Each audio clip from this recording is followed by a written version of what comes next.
ఆ, ప్రభునామంలో చేరువచ్చిన ప్రియమైన సోదర సోదరులందరికీ హృదయపూర్వకమైన వందనాలు. ఈ సెకండ్ సెషన్ లో మనందరం కలిసి దేవుని వాక్యంలో డాక్ట్రిన్ ఆఫ్ సిన్, పాపాన్ని గురించి దైవ వాక్యమును చెప్తున్నటువంటి సంగతులని వాక్య వెలుగులో మనం పరిశీలించి నేర్చుకోవడానికి చేరి రావడానికి ప్రభు కృప చూపుతా వస్తా ఉన్నారు. ఫస్ట్ సెషన్ లో ప్రభు చూపిన మహాకృపను బట్టి ప్రభుని ఎంతగానో నేను స్తుతిస్తా ఉన్నాను. అండ్ ఈ సెషన్ లో మనము first session review already quiz లో చూసాము. సో కొంచెం ఫస్ట్ సెషన్ కి సంబంధించిన దాన్ని కొంచెం క్విక్ గా ర్యాపప్ చేసి ఫస్ట్ సెషన్ లో కొన్ని కీ టాపిక్స్ ఏవైతే ఉన్నాయో, ఇంప్యూటెడ్ సిన్, ఇన్హెరిటెడ్ సిన్, ఆపాదించబడిన పాపము, సంక్రమించబడిన పాపము అనే దాని గురించి కొంచెం ఎలాబరేట్ గా స్టడీ చేసి మనము దాని తర్వాత అసలు ఒకసారి ఆలోచించండి, మనకంటే ముందు నుంచి దేవుని పిల్లలు ఎంతో మంది ఉన్నారు కదా. మనం 20th సెంచరీలో ప్రభుని 21st సెంచరీ ఇట్లా వచ్చినాము. సో ఈ అంటే 2025లో ఉన్న మనకంటే ముందు దేవుని పిల్లలు ఎన్ని తరాలు నుండి ఉంటారు, అపోస్తలు, దాని తర్వాత సంఘ పితరులు, ఇట్లాగా. సో ఈ over the period of time అసలు అపోస్తల బోధ దగ్గర నుంచి క్రిస్టియన్ ప్రాక్టీస్ ఎలా ఉంది, అసలు క్రిస్టియన్ వ్యూ ఏంటి, అసలు మనకంటే ముందున్నటువంటి తరాలు దేవుని పిల్లల యొక్క ఉద్దేశము, వాళ్ళ మధ్యలో ఉన్నటువంటి నమ్మిక ఏంటి, అసలు దీని గురించి ఎందుకు డిఫరెన్సెస్ వచ్చాయి, ఏమైనా డిఫరెన్సెస్ వస్తే ఏమున్నవి, అవి ఎలాగ సంఘం ఎదుర్కొన్నది అనే దాని గురించి కూడా మనం ఈ సెషన్ లో చూసి నెక్స్ట్ ఓకే క్రైస్తవ దృక్పథం, క్రైస్తవుల యొక్క విశ్వాస నమ్మిక వాక్య వెలుగులో మనం చూస్తూ వస్తాము. అయితే what are the world views, మిగిలిన ప్రాపంచిక దృక్పథాలు ఏంటి, మిగిలిన వరల్డ్ వ్యూస్ ఏమున్నాయి, లోకంలో పాపాన్ని గురించి ఏమనుకుంటున్నారు, అక్కడ ఉన్నటువంటి విశ్వాసాల్లో పాపం గురించి ఏముంది, కానీ సమస్యలు ఏమున్నాయి అక్కడ అనే దాని గురించి తెలుసుకున్న తర్వాత మనం ఒక 25 to 26 క్వశ్చన్స్ అయితే ఉన్నవి. మోస్ట్ ప్రాబబ్లీ ప్రభు చిత్తం అయితే అవి నాకు తెలిసి మోస్ట్ ఫ్రీక్వెంట్లీ ఆస్క్డ్ క్వశ్చన్స్ అనుకుంటున్నాను. నేను 2011 నుంచి నేను నా క్రిస్టియన్ ఫ్రెండ్స్ సర్కిల్లో చూస్తూ వస్తున్నప్పుడు those are most prominent and frequent questions అని నాకు అనిపించింది. మేబీ నేను పోయిన సెషన్లో అడిగిన క్వశ్చన్స్ ని కూడా ఇంక్లూడ్ చేశాను. సో అవన్నీ వీలైతే ఈరోజు టైంని బట్టి కొన్ని కవర్ చేస్తాము. ఒకవేళ ప్రభు ఆగమనం ఆలస్యం అయితే నెక్స్ట్ వీక్ సాటర్డే సెషన్ తీసుకోవడానికి ప్రభు ప్రిపేర్ చేస్తే అప్పటికి మనం ఆ క్వశ్చన్స్ అన్ని కూడా డీల్ చేద్దాం. లాస్ట్ సెషన్ లో మనము పరిచయం చూసాము, ప్రాముఖ్యత అసలు ఏంటి, ఈ డాక్టరీన్ యొక్క ప్రాముఖ్యత ఏంటనేది చూసాము.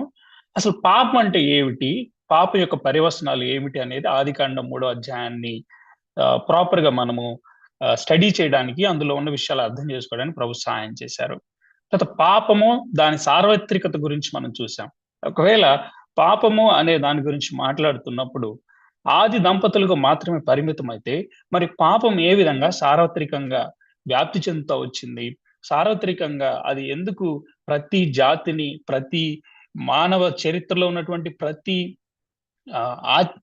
ఒక్క కల్చర్ని, ప్రతి ఒక్క సంస్కృతిని ప్రభావితం చేస్తూ వచ్చింది. మీరు చూడండి, కామన్ గా చూడండి, అక్రాస్ ద గ్లోబ్ అసలు భూమి మీద ఉనికిలో ఉన్నటువంటి ప్రతి జాతిని, ప్రతి వర్గాన్ని, ప్రతి ఒక్కరిని ఆలోచించి చూడండి. కామన్ గా కొన్ని కాన్సెప్ట్స్ ఉంటాయి. ఏంటి, దేవుడు, పాపము, సాతాను, ఇలాంటి వాళ్ళ మధ్యలో ఉంటాయి. వాళ్ళకి ఎందుకు అంటే how come it has been spreading if it was limited to Adam and his madam. ఆదాము ఆదాము అవ్వలకు మాత్రమే పరిమితమైనదైతే, మరి సంస్కృతులకు అతీతంగా, అంటే జనాలకి, వాళ్ళ జాతులకి అతీతంగా ఎట్లా స్ప్రెడ్ అవుతా వచ్చింది అనేది కూడా మనం చూసాము. అయితే సరే, ఇది స్ప్రెడ్ అవుతా ఉంది. ఇంతకీ ఈ ఆదాము యొక్క ఆది దంపతుల యొక్క పాపంతో, మూల పాపంతో, ఒరిజినల్ సిన్, మూల పాపంతో మనకున్న సంబంధం ఏంటి అనే దాని గురించి కూడా మనం చూసాము. దాన్ని ఈరోజు మనం కొంచెం ఎలాబరేట్ గా చూసి, దాని తర్వాత క్రైస్తవ సంఘ చరిత్రలో మూల పాపం గురించి ఎలాంటి నమ్మిక డెవలప్ అవుతూ వచ్చింది, అపోస్తల బోధ తర్వాత, అపోస్తల కాలం తర్వాత, అంటే మొదటి శతాబ్దంలో క్రొత్త నిబంధన పూర్తయిపోయిన తర్వాత కొత్త నిబంధన కెనానిసిటీ, కొత్త నిబంధనతో పూర్తయిపోయి మొత్తం 66 గ్రంథాలు దేవుడు తన ప్రత్యక్షతని మనకు అనుగ్రహించిన తర్వాత తరాలు దేవుని వాక్యపు వెలుగులో పాపాన్ని గురించి ఏం అర్థం చేసుకున్నారు? ఏ విధంగా ఇది డెవలప్ అవుతూ వచ్చింది? మధ్యలో ఎలాంటి బోధలొచ్చాయి? సంఘం ఎలా వీటిని ఎదుర్కొంది? అనే వాటి గురించి మనం చూస్తాం. దాని తర్వాత పాపము, ప్రపంచ దృక్పథాలు. అంటే ఈ పాపాన్ని గురించి మిగిలిన కల్చర్స్‌లో, మిగిలినటువంటి మత విశ్వాసాల్లో ఏముంది? వాళ్ళేం నమ్ముతున్నారు? కానీ దాన్ని మనము ఎట్లా చూస్తా ఉన్నప్పుడు మనకి ఎలాంటి విషయాలు అర్థమవుతా ఉన్నాయి. అంతేకాకుండా దాన్ని స్క్రిప్చరల్ లైట్‌లో మనం అసలు ఎట్లా చూడాలి? అనేది కూడా మనం చూస్తాం అన్నమాట. దాని తర్వాత ఆక్షేపణలు. ఒక 25, 26 క్వెషన్స్ దీని మీద రెడీ చేసాం మనం. సో, అవన్నీ స్లైడ్స్‌లో ఉన్నాయి ఆల్రెడీ. సెల్ఫ్ ఎక్స్‌ప్లనేటరీ గానే ఉన్నాయి. బట్ ప్రభుచితం అయితే మనము ఎలాబొరేటివ్‌గా నెక్స్ట్ వీక్ మనం ఎక్కువ డిస్కస్ చేస్తాం. So, welcome back. మనందరం కలిసి పునర్విమర్శ గురించి వచ్చిన క్వెషన్స్ చూసారా? సో, ఆ పునర్విమర్శకు సంబంధించినటువంటి క్వెషన్స్ అన్ని కూడా నేను ఆన్సర్స్‌తో పాటు ఇక్కడ హైలైట్ చేశాను. దాని తర్వాత మనము స్టార్టింగ్‌లో అంటే ఒక బేసిక్ అన్నమాట. అసలు ఈ స్టడీలో మనం బేసిక్ ఏంటంటే, ముఖ్యంగా గమనించుకున్న ఒక విషయం ఏంటంటే, నేను ప్రీవియస్ సెషన్ గురించి రిఫర్ చేస్తున్నాను. So, what ever is scriptural that is only spiritual. ఏది లేఖనానుసారమో అదే ఆత్మానుసారం అన్నమాట. అంటే వాక్యపు వెలుగులో ఉన్నటువంటి సంగతులు మాత్రమే ఆత్మీయమైనవి. అంటే అదే ఆత్మీయతకి ప్రామాణికం అనే విషయాన్ని మనం గమనించాలి. అంతేకాదు మన విశ్వాసానికి అంటే క్రైస్తవులుగా ఉన్నటువంటి దేవుని పిల్లలుగా క్రీస్తు యేసు రక్తధారలో కడగబడి దేవుని పిల్లలైన వారందరం గుర్తుపెట్టుకోవాల్సిన విషయం ఏంటంటే, నా విశ్వాసం నా ఇష్టం అని చెప్పేది కుదరదు. మనందరి విశ్వాసం మీద అంతిమ అధికారము లేఖనం అన్నమాట. అంటే ప్రతి క్రైస్తవుడు లేఖనానికి జవాబుదారీగా ఉన్నాడు. నా ప్రవర్తన గాని, నా బోధ గాని, నా ప్రతి విషయంలో కూడా scripture has the supreme authority అనేది గుర్తుపెట్టుకోవాలి మనం. సో, లేఖన సత్యమే క్రైస్తవ విశ్వాసం మీద అంతిమ అధికారం కలిగింది. ఎంత ఎక్స్‌టెంట్ అన్నా అని అడిగితే పరిధేంటన్నా లేఖనాలు ఏ ఏ విషయాల్లో నా మీద అధికారం కలిగి ఉందంటే, మన అనుభవాల మీద, మన ఆచారాల మీద, మన ఆలోచనల మీద. So, scripture has authority over hour experiences, traditions and reasons. So, మన ఎక్స్‌పీరియన్సెస్‌ని గాని, మన ఆచారాలను గాని, మన రీజనింగ్‌ని గాని లేఖనాల వెలుగులో మనము చూస్తున్నప్పుడు గుర్తించాల్సిన ఒక ప్రాముఖ్యమైన విషయం ఏంటంటే, లేఖనమే అంతిమ అధికారం కలిగి ఉన్నది. Scripture has a supreme authority over anything and everything that we consider. తర్వాత లేఖనమన్నానని చెప్పేసి మనము సింపుల్‌గా ఎలా అంటే అలా స్క్రిప్చర్‌ని తీసుకొని చేసుకోకూడదు గానీ, contextual interpretation. Without context any text is pretext అంటాడు చార్లెస్ పర్జన్. సో, సందర్భ రహితమైనది అర్ధరహితం. సో, లేఖనాలని దేవుడు ఒక పర్పస్‌తో రాపించినాడు. ఆ లేఖన భాగాల్లో ఆయన పర్పసెస్‌ని ప్రాపర్‌గా నమ్మకంగా గ్రహించటం ద్వారా మనం లేఖన సత్యం తెలుసుకుంటాం గానీ, మనకు నచ్చినట్టు చేసుకోవటం కాదనమాట. నాకు ఇంకా బాగా గుర్తుంది. "అన్నా నీకొక విషయం చెప్పనా? దేవుడు లేడు అని బైబిల్ చెప్తా ఉంది" అని అన్నాడు. ఎలాగు అంటే తమ్ముడన్నాడు, "దేవుడు లేడు అని కీర్తనల గ్రంథంలో ఉందని" చెప్పి ఆ వచనం చూపిచ్చి ఇంతవరకే చూపిచ్చాడు. నేనన్నాను, "ఆ పూర్తి వచనం చదవచ్చు కదా!" ఇంతకీ పూర్తి వచనం ఏంటనుకుంటున్నారా? ఆ పూర్తి వచనం ఏంటంటే, దేవుడు లేడని బుద్ధిహీనులు అనుకుందరు. దేవుడు లేడని బుద్ధిహీనులు. సో, తనకు కావాల్సిన భాగం మాత్రం తను తీసుకున్నాడు. మిగిలిన భాగం వదిలేసాడు. కాబట్టి మనం జాగ్రత్తగా గమనించాల్సిన విషయం ఏంటంటే, we must be faithful interpreters of the word of God. దేవుని వాక్యాన్ని నమ్మకంగా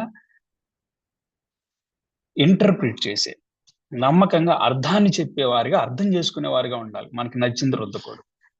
ప్రాముఖ్యమైన ఆలోచన ఏంటంటే, లేఖనం మన ఆలోచనలకు లోబడదు. మన ఆలోచనలే లేఖనానికి లోబడాలి. So, this is the foundation. ఈ క్లాస్‌లో మనందరం ఆలోచించాలనుకున్న ఒక ప్రాముఖ్యమైన విషయం ఏంటంటే, దేవుని వాక్య వెలుగులో ఏం చెప్తుంది దేవుని వాక్యం? నా ఎక్స్‌పీరియన్స్ కంటే, నా ట్రెడిషన్ కంటే, నా రీజనింగ్ కంటే ప్రాముఖ్యంగా దేవుని వాక్యం ఏం చెప్తుందనేదే ప్రాముఖ్యం. దేవుని వాక్యపు వెలుగులో మన ఎక్స్‌పీరియన్సెస్, మన ట్రెడిషన్స్, మన రీజనింగ్స్‌ని వాలిడేట్ చేసుకోవాలి. అండ్ లాస్ట్ టైమ్ నేను చెప్పాను గుర్తుందా మీకు? All our experiences may not be A valid source of truth. మన అనుభవాలన్నీ సత్యానికి ప్రామాణికం కాదు. But all our experiences must be validated in the light of the scriptures. మన అనుభవాలన్నీ లేఖనాల వెలుగులో పరీక్షించాలి, పరిశీలించాలి. దాన్ని బట్టి మనము మన అనుభవాలని బేరీజు వేసుకోవాలి. Let's go further. సో, పాపం అంటే ఏంటి అనేది మనం చూసాం. పోయిన క్లాస్‌లో పాపం అంటే మనం చూసాం. సో, ఆదికాండం 3వ అధ్యాయం నుంచి 5వ అధ్యాయం వరకు మనం చూస్తే, పాపం అంటే ఏంటనే విషయాలు మనకు అర్థమవుతూ వచ్చినాయి. పాపం అంటే దేవుని మాటకు అవిధేయత చూపించడం. Disobedience to God's word. అలాగే సర్వశక్తి గల దేవునికి వ్యతిరేకంగా తిరుగుబాటు చేయడం. దేవుని నియమాలను అనుసరించకపోవడం. దేవుని ఆలోచన పక్కన పెట్టి, సొంత ఆలోచనతో సొంత కోరికలను నెరవేర్చుకోవడం కోసం జీవించడం. చేయకూడనిది చేయడం, చేయాల్సింది చేయకపోవడం. అట్లాగే కొంచెం మనం ముందుకెళ్ళి ఆలోచించాము. పాపం అంటే ఏంటి అనే దాని గురించి ఆలోచిస్తున్నప్పుడు, పాత నిబంధన గ్రంథంలో పాపాన్ని గురించి ఎక్స్‌ప్లెయిన్ చేయటానికి చాలా పదాలు వాడబడ్డాయి. అందులో ప్రాథమికంగా మనం చూస్తూ వచ్చినప్పుడు కొన్ని పదాలు అంటే చాలా మీనింగ్స్ ఉన్నాయి గానీ, పాపాన్ని గురించి దేవుని వాక్యం చెప్తున్నటువంటి ఒక స్పష్టమైన దృక్పథం గురించి మనం చూసాం. అవోన్ అలాగే రా అనే హీబ్రూ పదాలు పాపం జరిగించడం కంటే మానవునిలో ఉన్నటువంటి లోతైన పాప స్వభావం గురించి మాట్లాడుతున్నాయి. సో, మానవుడు పాపం జరిగించడానికి కారణము మానవుని అంతరంగంలో ఉన్నటువంటి చెడిన స్వభావం. ఇంకొక మాటలో మనము ఆదికాండం 6వ అధ్యాయం 5వ వచనంలో, అలాగే ఇర్మియా గ్రంథం 17వ అధ్యాయం 9వ వచనం చదువుతున్నప్పుడు, నైతికంగా చెడిపోయినటువంటి మానవ స్వభావం గురించి, దేవుని మంచితనానికి వ్యతిరేకంగా జీవించడం గురించి మనం చూస్తాం. సో, పాత నిబంధన ప్రకారం పాపం కేవలం క్రియాపూర్వకమైనది మాత్రమే కాదు. తిరుగుబాటు మాత్రమే కాదు. ఉద్దేశపూర్వకమైన తిరుగుబాటు మాత్రమే కాదు కానీ, అంతరంగంలో ఒక వక్రమైన స్వభావ స్థితి. అంతరంగంలో ఒక వక్రమైనటువంటి స్వభావ స్థితి అని లేఖనాల్లో మనకు అర్థమవుతా ఉంది. అంటే మానవుడు క్రియాపూర్వకంగా జరిగించిందే పాపం అనేటువంటి ఉద్దేశంలో ఉన్న అనేకమైనటువంటి బోధలు మనం చూస్తా ఉన్నాం. అయితే దేవుని వాక్యం చెప్తుంది ఏంటంటే, ఈ పాత నిబంధనలో ఉన్నటువంటి వేరు వేరు హెబ్రీ పదాలు ఏవైతే ఉన్నాయో, ఆ హెబ్రీ పదాల్లో ప్రాముఖ్యంగా అవోన్ అలాగే రా అనే హీబ్రూ పదాలు చెప్తా ఉన్నాయి ఏంటంటే, మానవుని యొక్క అంతరంగంలో చెడిపోయినటువంటి స్థితి గురించి, ఒక వక్రమైనటువంటి స్థితి గురించి, టెండెన్సీ టువర్డ్స్ ఈవిల్. అంటే చెడ్డతనంలో నుంచి అతి చెడ్డతనంలోనికి, పాపంలో నుంచి అత్యంత ఘోరమైన పాపంలోనికి పరిగెత్తుతున్నటువంటి మానవుని యొక్క స్వభావాన్ని మనం చూస్తాం. అంటే ఆదికాండంలో మనం చూస్తున్నప్పుడు కేవలం అవిధేయతతో ప్రారంభమైంది. కానీ తర్వాత మీరు చూడండి, ఒక నరహత్య ప్రారంభమైంది. అన్నదమ్ములు ఒకరిని ఒకరు మధ్యలో వారి విషయం మనం చూస్తున్నప్పుడు, సొంత అన్న తమ్ముడిని చంపడం మనం చూస్తున్నాం. సరే, అక్కడ ఆగిపోయింది అనుకుంటున్నారా? కాదు, కాదు. కొంచెం ముందుకెళ్తే లెమెకు భార్యలు బహుభార్యత్వం చూసి, అంతేకాదు లెమెకు వేరే ఒక వ్యక్తి నేను చంపాను, నేను కొట్టాను అని చెప్పి గొప్పలు చెప్పుకోవడం. అంటే మానవుడు తన బలహీనతలో ఇంకా, ఇంకా జారిపోవడం మనం చూస్తున్నాం. ఎంతగానంటే మనము పాపం యొక్క సార్వత్రికత అనే అక్కడికొచ్చినప్పుడు మనం ఇంకా క్లియర్‌గా అర్థం చేసుకుంటాం. బట్ బేసిక్‌గా ఎస్టాబ్లిష్ చేయాలనుకుంటున్నటువంటి పాయింట్ ఏంటంటే, పాపం కేవలం క్రియాపూర్వకమైనది మాత్రమే కాదు. తిరుగుబాటు మాత్రమే కాదు. అంతరంగంలో ఒక వక్రమైనటువంటి స్వభావ స్థితి. అయితే కొత్త నిబంధనలో ఏంటి దీని గురించి ఏముంది అనంటే, మీరు చూడండి, పాపం అంటే మానవుని అంటే హెమార్టియా అని అన్నారు. ఇంగ్లీష్‌లో హెమర్షియా. మానవుని పాప స్థితి అలాగే అంటే మానవుడు పాప కార్యానికి కారణం ఏంటంటే పాప స్థితిలో ఉన్నాడు అనేది. తర్వాత పరాప్టొమా అనే గ్రీక్ పదం చెప్తుంది ఏంటంటే, మానవుడు బలహీనత మూలంగా జరిగిన పాప కార్యాన్ని గురించి మాట్లాడుతుంది. అలాగే వఫైలేమా అనే గ్రీక్ పదం ఏం మాట్లాడుతుందంటే దేవుని ఎడల మానవుని నైతిక వైఫల్యాన్ని, మనము దేవుని విషయంలో రుణస్థులమై ఉన్నాము, దేవుడు కోరుకున్నటువంటి నైతికత విషయంలో మనం ఓడిపోయాము, మనము బాకీ పడ్డాము, మనం రుణస్థులము అని చెప్తాం. తర్వాత ఇంకా కాకియా అనే వర్డ్ ఎట్లా అంటే ఇంకా లోతుల్లోకి వెళ్ళి కొరింథీయులకు రాసిన మొదటి పత్రిక 5వ అధ్యాయం 8వ వచనము, ఎఫెసీయులకు రాసిన పత్రిక 4వ అధ్యాయం 31వ వచనంలో అంతరంగంలో ఉన్నటువంటి దుష్టత్వాన్ని, చెడ్డ మనసును గురించి వివరిస్తుంది. సాక్స్ అనే ఇంకా గ్రీక్ పదము పతనావస్థ వలన పాపానికి లోనయ్యే మనిషి స్థితి గురించి వివరిస్తా ఉందన్నమాట. సో సమ్మరైజ్డ్ గా చెప్పాలి అని అంటే క్రొత్త నిబంధనలో సైతం పాపం కేవలం క్రియ మాత్రమే కాదు, ఇది చెడిపోయిన మానవుని అంతరంగ స్థితిని, స్వభావాన్ని వివరిస్తుంది. సో పాపం అంటే ఏంటో మనం అర్థం చేసుకున్నాం. మరి పాపం యొక్క పర్యవసనాలు కూడా చూసాం. సో ఇవన్నీ కూడా ఆదికాండం 3వ అధ్యాయంలో మనం చూస్తున్నప్పుడు దిగంబరత్వం, భయం, ఒకరిపై ఒకరు నేరారోపణ చేయడం, మోసం, శాపము, వైరాలు, యుద్ధాలు, మానవుల మధ్యలో విభజనలు, తర్వాత ప్రయాస, వేదన, అలాగే ఆధిపత్య పోరు, నీ భర్తని ఏలుదు అంటే అనే మాట మనం చూస్తా ఉన్నప్పుడు, అంటే భార్య భర్తల గురించి మనం ఆలోచన చేస్తున్నప్పుడు ఆదాముకి సాటి అయిన సహాయంగా ఉండాలని, హెల్ప్‌మేట్ గా ఉండాలని దేవుడు అవ్వని చేశాడు. కానీ పాపం యొక్క పర్యవసనం ఏం జరిగిందో చూసారా? It has not just impacted the personal lifes but family life also. మానవుని వ్యక్తిగత నైతిక స్వభావ అంతరంగం మాత్రమే ప్రభావితమైంది.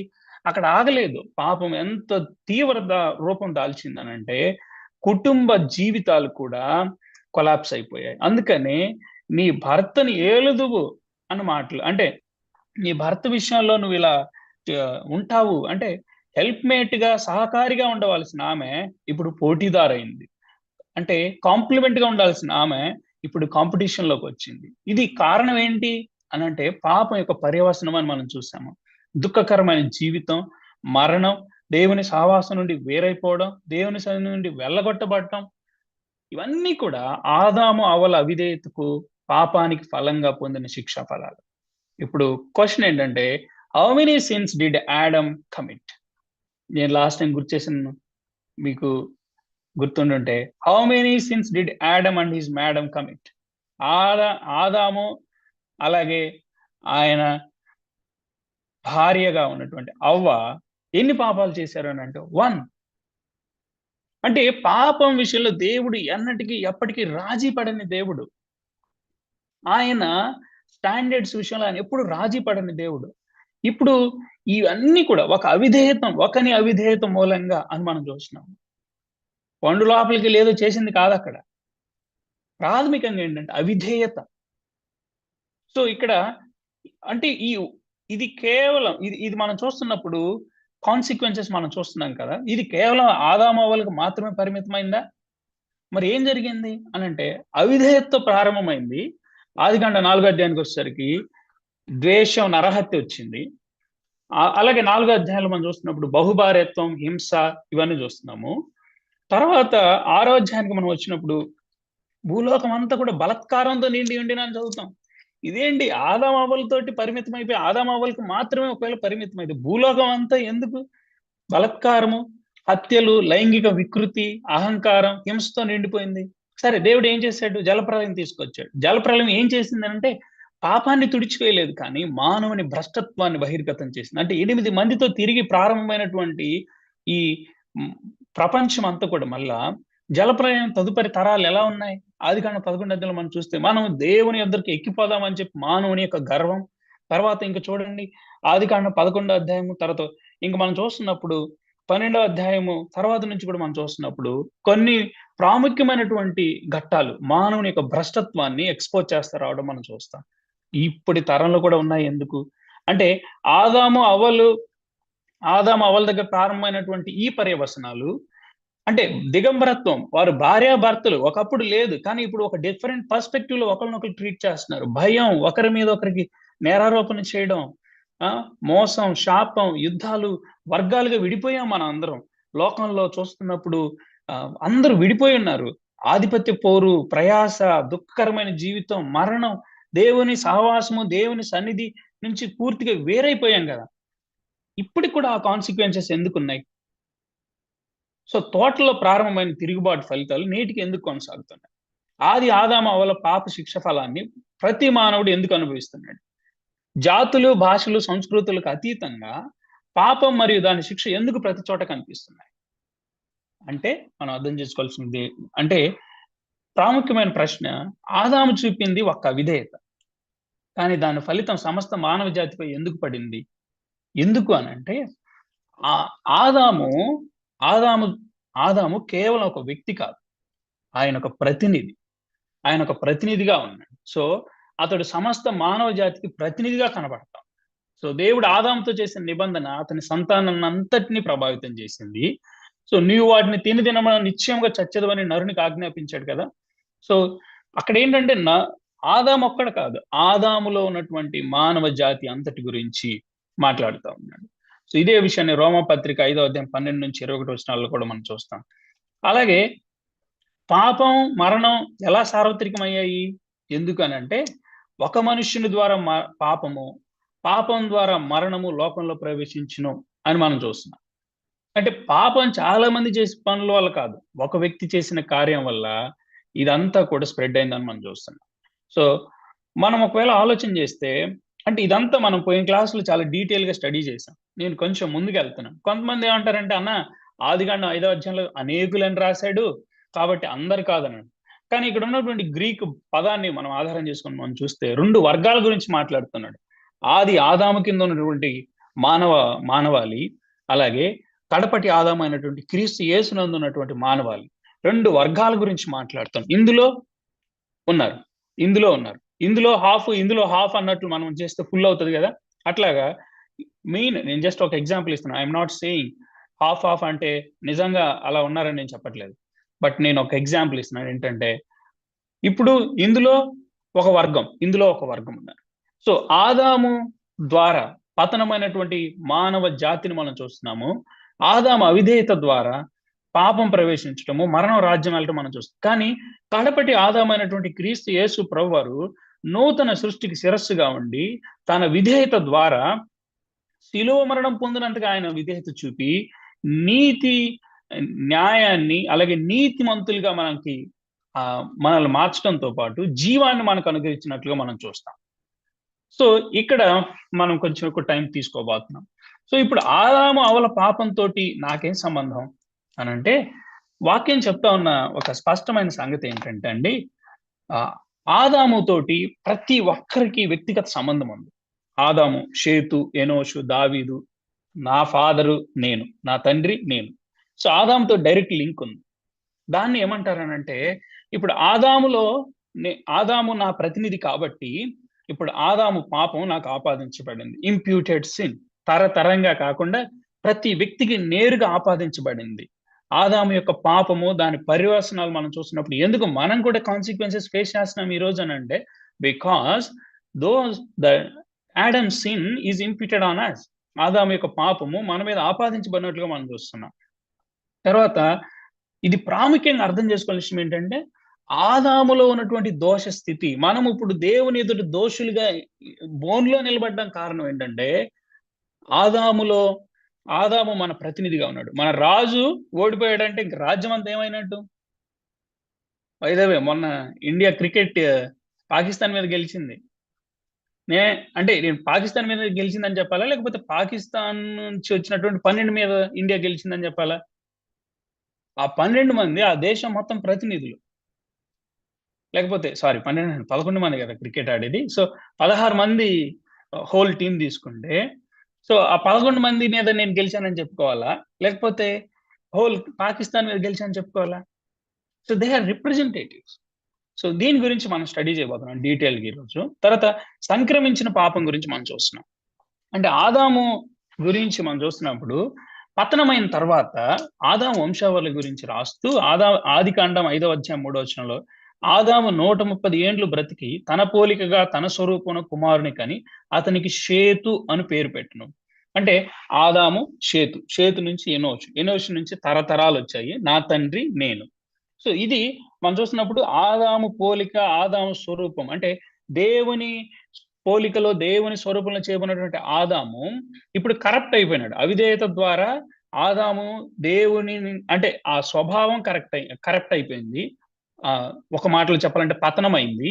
ఇప్పుడు పతనమైనటువంటి ఆదాము యొక్క స్వభావము తన తరతరాల్లో వ్యాప్తి చెందుతున్నట్లుగా మనం చూస్తున్నాం. సంక్రమించిన పాపం గురించి మనం చూస్తాం. అంటే దీన్ని ఇన్‌హెరిటెడ్ సిన్ అంటారు. అంటే తరం వెంబడి తరం పాపం వ్యాప్తి చెందటాన్ని మనం చూస్తాం. చెడిన మానవుని స్వభావాన్ని చూస్తాం.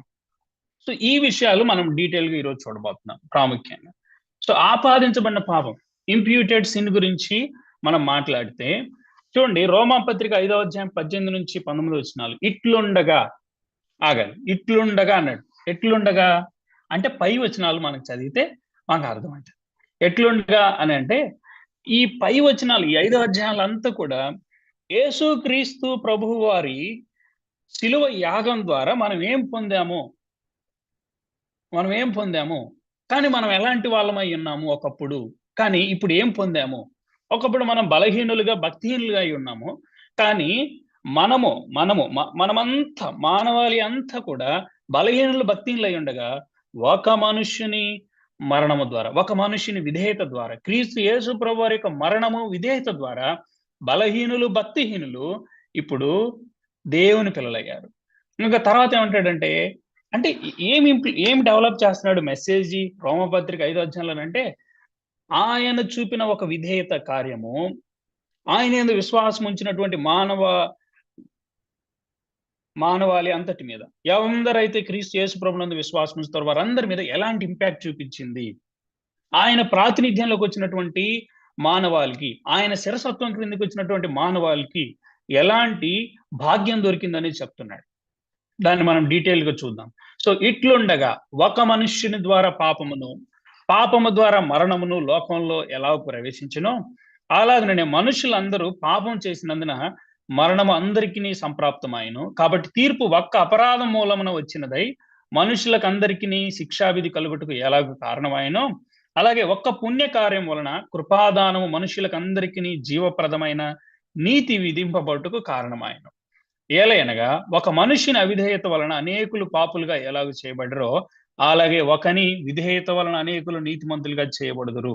సో పౌలు ప్రధానంగా క్రీస్తు నీతి విశ్వాసులకు ఎలా ఆపాదించబడుతుందో వివరించిన తర్వాత ఇప్పుడు ఏమంటున్నాడంటే, సరే ఇప్పుడు దాకా నేను చెప్పింది ఏంటంటే యేసుక్రీస్తు ప్రభు వారి యొక్క నీతి మనకు ఎట్లాగా వర్తిస్తుందో నేను చెప్పాను మీకు.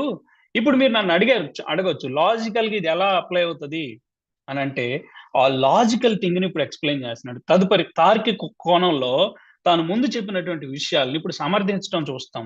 ఒక బెస్ట్ ఎగ్జాంపుల్ ద్వారా ఎక్స్ప్లెయిన్ చేస్తున్నాడు. సో క్రీస్తు యేసునందు విశ్వాసులందరికీ నీతి ఆపాదించబడటము సమాధాన స్థితిలోనికి రావడానికి కారణమైంది. అయితే ఇక్కడ పౌలు చెప్పేది ఏంటంటే, అంటే యేసు క్రీస్తు ప్రభువునందు విశ్వాసం ద్వారా ఆయన నీతి నాకు ఆపాదించబడింది కదా. అయితే ఇలాంటిదే ఒకప్పుడు జరిగింది. అదేంటంటే ఒక మనుష్యుని పాపం ద్వారా ఆదాము అనే ఒక వ్యక్తి ఉన్నాడు. ఆ వ్యక్తి ద్వారా లోకమంతా కూడా దేవుని ఎదుట శిక్షా స్థితిలో, దోష స్థితిలో నిలబడి ఉన్నది. కానీ దేవుని కృపా సంకల్పంలో మానవాళి దోషమంతటినీ క్రీస్తు యేసు ప్రభువారు భరించి ఇప్పుడు అంటే కడపటి ఆదాముగా యేసు క్రీస్తు ప్రభువారు మానవాళి అంతటికి నిత్య జీవాన్ని ఇస్తున్నాడు. He is a new federal head. ఈయన ప్రతినిధి మానవ అంటే ఎందరైతే యేసుక్రీస్తు ప్రభువునందు విశ్వాసం ఉంచి నూతన సృష్టిగా ఉన్నారో వారందరికీ ఆయన ఫెడరల్ హెడ్. ఆయన నూతన సృష్టిగా మార్చబడినటువంటి వారందరికీ కూడా ఆయన ప్రతినిధి అనే మాటలు మాట్లాడుతున్నాడు. సో ఇక్కడ పౌలు చెప్పేది, ఆదాము కేవలం మొదటి పాపి మాత్రమే కాదు గాని అతడు మానవాళి ప్రతినిధి అని చెప్తున్నాడు. అతని అవిధేయత వలన పాప స్థితి, మరణ శిక్ష, తీర్పు మానవాళి అంతటికీ వర్తించాయి. అదే విషయాన్ని మీరు చూడండి 18వ వచనం. ఒక్క అపరాధము ఏం తీసుకొచ్చింది? శిక్ష. అంటే ఆదాము చూపిన ఒక్క అవిధేయత సర్వ మానవాళిపై శిక్ష విధించబట్టు కారణమైంది. ఇదే ఆపాదించబడిన పాపం. కొంచెం మనం ముందుకెళ్తే 18-19 వచనాలు మనం చూస్తే ఒకని విధేయత నీతి, ఆదాము అవిధేయత ద్వారా పాపము ఆపాదించబడింది. అంతేకాదు దాని మూలంగా శిక్ష, దాని తర్వాత మరణం మనం చూస్తాం. కానీ క్రీస్తు యేసు సంపూర్ణ విధేయత ద్వారా నీతి మనకు ఆపాదించబడింది. దాని మూలంగా కృపగా లభించినటువంటి, అంటే ఆ నీతి ఆపాదన మూలంగా కృపగా లభించినటువంటి జీవము, నిత్య జీవాన్ని విశ్వాసం ద్వారా కృప చేత మనకు అనుగ్రహించినట్లుగా ప్రభువారు గురించి మనం చూస్తాం.